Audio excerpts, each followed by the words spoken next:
இப்போது நடந்த போட்டியில் வெற்றியடைந்த மணி அவர்களுக்கு நாட்டியராணி ரம்பாதேவி அவர்கள் பிரபல தொழிலதிபரான திரு கோதண்டராமன் அவர்கள் மூலமாக 10,000 ரூபாய் பரிசாக அளிக்கிறார்.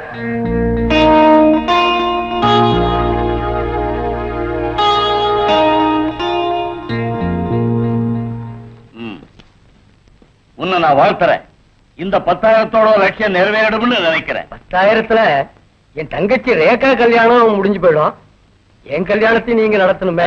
நடத்தி வைக்கிறேன், வாங்கிக்க.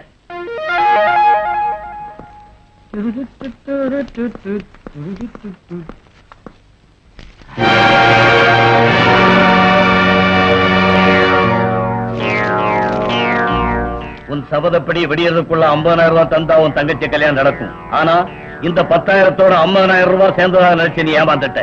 இந்த வெள்ள காயத்தை வச்சு உன்னால என்ன செய்ய முடியும்?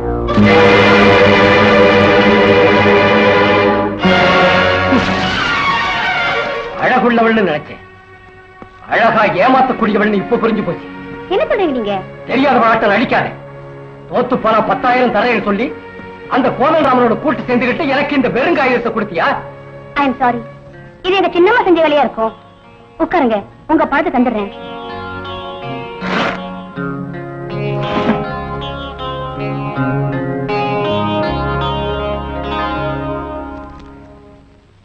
தேங்க்யூ.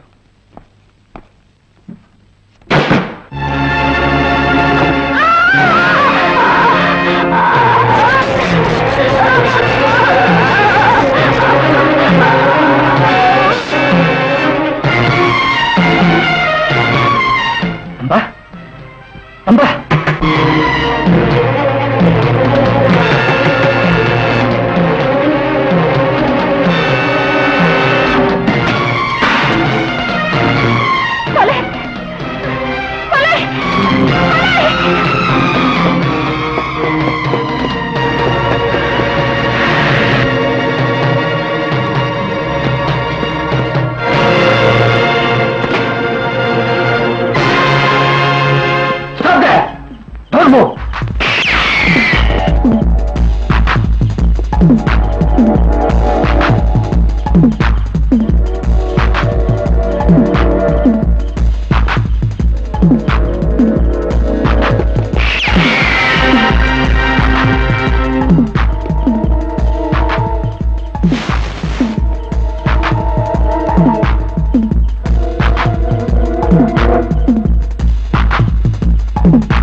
கதவு பூட்டிடுமா? நில்லு.